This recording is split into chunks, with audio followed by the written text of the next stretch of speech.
Hello friends, welcome back to my channel new crystals. எல்லோரும் எப்படி இருக்கீங்க?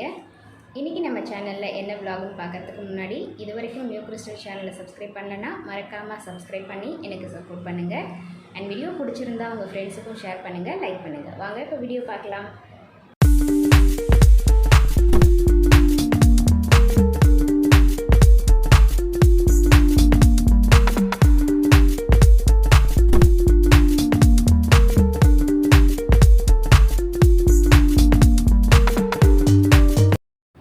இன்றைக்கி நம்ம சேனலில் என்ன விலாக் பார்க்க போகிறோம் அப்படின்னா 2021 பௌர்ணமிக்கெல்லாம் பெரிய பௌர்ணமியான சித்ரா பௌர்ணமி, அதனோட சிறப்புகளும் நான் எங்கள் வீட்டில் நாங்கள் எப்படி செலிப்ரேட் பண்ணோம் அப்படிங்கிறத பற்றி தான் பார்க்க போகிறோம்.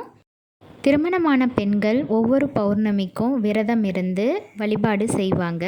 பட் எனக்கு அந்த பழக்கம் கிடையாது. சித்ரா பௌர்ணமி அன்னைக்கு மட்டும் ஸ்பெஷலாக வழிபாடு செய்து சாமி கும்பிடுவோம்.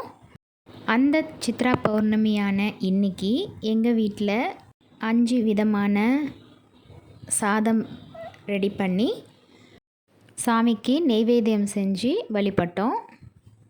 புளியோதரை, தயிர் சாதம், எலுமிச்சை சாதம், சக்கரை பொங்கல், தேங்காய் சாதம், அவியல், பானகம், இது எல்லாம் ரெடி பண்ணி சாமிக்கு நெய்வேத்தியம் செஞ்சு வழிபட்டோம். இந்த புளியோதரை செய்கிறதுக்கு கடாயில் கொஞ்சமாக நல்லெண்ணெய் சேர்த்து கடுகு, காஞ்ச மிளகாய், கடலைப்பருப்பு, கருவேப்பிலை, கொஞ்சமாக பெருங்காயத்தூள் சேர்த்து தேவையான அளவுக்கு உப்பும் சேர்த்து புளித்தண்ணீர் சேர்த்து நல்லா கொதிக்க வச்சாச்சு. புளித்தண்ணீர் சேர்த்து நல்லா கொதி வந்ததும் எண்ணெய் தனியாக பிரிஞ்சு வரும். அந்த ஸ்டேஜில் ஸ்டவ் ஆஃப் பண்ணிவிட்டு ரைஸ் மிக்ஸ் பண்ணும்போது புளியோதரை மேல் பொடி சேர்த்து மிக்ஸ் பண்ணி ரெடி பண்ணியாச்சு. அடுத்து எலுமிச்சை சாதம் தாளிக்கிறதுக்கு கடாயில் எண்ணெய் சேர்த்து கடுகு, கடலைப்பருப்பு, காரத்துக்கு தகுந்த காஞ்ச மிளகாய், கருவேப்பிலை, எலுமிச்சை சாறு, மஞ்சத்தூள், உப்பு சேர்த்து தாளித்து சாதத்தோடு மிக்ஸ் பண்ணும்போது கொஞ்சமாக வெந்தயத்தூள் சேர்த்து மிக்ஸ் பண்ணி ரெடி பண்ணிட்டேன். அடுத்து தேங்காய் சாதம் செய்கிறதுக்கு அதே மாதிரி கடாயில் கொஞ்சமாக எண்ணெய் சேர்த்து கடுகு, கடலைப்பருப்பு, காஞ்ச மிளகாய்,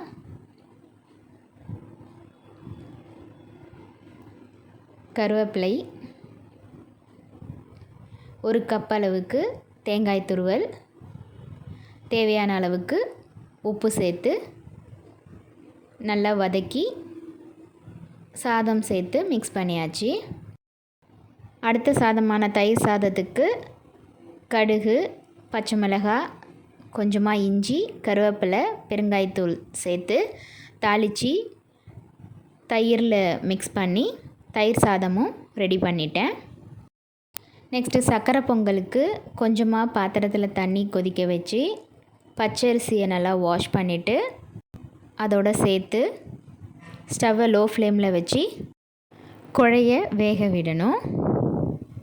சாதம் நல்லா கொதி வந்து வெந்ததும் 1 கப் அளவுக்கு வெல்லம் சேர்த்து மிக்ஸ் பண்ணிக்கணும். வெல்லம் நல்லா கரைஞ்சதும் ஒரு கடாயில் 2 டீஸ்பூன் அளவுக்கு நெய் விட்டு முந்திரி பருப்பு சேர்த்து வறுத்து அதில் சேர்த்தாச்சு. கூடவே 1/2 டீஸ்பூன் ஏலக்காய் பவுடரும் சேர்த்து மிக்ஸ் பண்ணியாச்சு. அடுத்த ரெசிபியான எல்லா காய்கறிகளையும் சேர்த்து அவியல் செய்கிறதுக்கு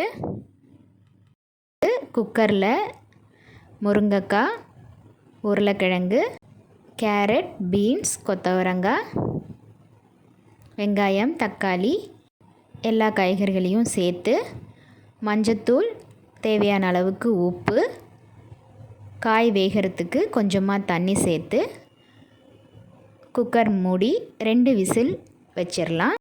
காய் நல்லா வெந்ததும் மிக்ஸி ஜாரில் 1 கப் அளவுக்கு தேங்காய் துருவல், 1 டீஸ்பூன் ஜீரகம், தேவையான அளவுக்கு பச்சை மிளகாய் சேர்த்து நல்லா அரைச்ச விழுத காயோடு சேர்த்து நல்லா மிக்ஸ் பண்ணிக்கலாம். இந்த அவியல் தாளிக்கிறதுக்கு ஒரு கடாயில் கொஞ்சமாக எண்ணெய் சேர்த்து கடுகு கருவேப்பிலை சேர்த்து தாளித்து அது கூட மிக்ஸ் பண்ணிடலாம். தேங்காய் சீரகத்தோட பச்சை வாசனை போனதும் அவியல் திக் கன்சிஸ்டன்சி வந்ததும் ஒரு கரண்டி அளவுக்கு திக்கான தயிர் சேர்த்து மிக்ஸ் பண்ணி ஸ்டவ்வை உடனே ஆஃப் பண்ணிடலாம். அடுத்து பானகம் ரெடி பண்ணுறதுக்கு ஒரு பவுலில் கொஞ்சமாக வெல்லம் சேர்த்த தண்ணீர் சேர்த்துக்கிறேன். கூடவே ஹாஃப் லெமன் ஜூஸ் ஆட் பண்ணி கொஞ்சமாக உப்பு சேர்த்து நல்லா மிக்ஸ் பண்ணிவிட்டு ஹாஃப் டீஸ்பூன் அளவுக்கு சுக்கு பவுடர் சேர்த்து நல்லா மிக்ஸ் பண்ணி ரெடி பண்ணிடலாம். இந்த மாதிரி சித்ரா பௌர்ணமி அன்னைக்கு நம்ம வழிபாடு செய்தோம் அப்படின்னா அம்மனுக்கும் சித்திரகுப்தருக்கும் வழிபாடு செய்கிறது ரொம்ப சிறப்பு. ஈவினிங் 6 மணிலேருந்து 11 மணி வரைக்கும் இந்த வழிபாடு செய்யலாம். முழு நிலவை பார்க்கும்போது அட்லீஸ்ட் நம்ம பானகம் ரெடி பண்ணி வழிபாடு செய்யலாம். என்ன ஃப்ரெண்ட்ஸ், வீடியோ பார்த்தீங்களா? இந்த வீடியோ உங்களுக்கு இன்ட்ரெஸ்டிங்காகவும் யூஸ்ஃபுல்லாகவும் இருந்திருக்கும்னு நினைக்கிறேன். வீடியோ பிடிச்சிருந்தா ப்ளீஸ் லைக் பண்ணுங்கள், ஷேர் பண்ணுங்கள். மறக்காமல் நியூ கிறிஸ்டல் சேனலுக்கு சப்ஸ்கிரைப் பண்ணி எனக்கு சப்போர்ட் பண்ணுங்கள். நெக்ஸ்ட்டு ஒரு இன்ட்ரெஸ்டிங் அண்ட் யூஸ்ஃபுல்லான வீடியோவோட உங்களை மீட் பண்ணுறேன். Till then bye from new crystals. Thank you.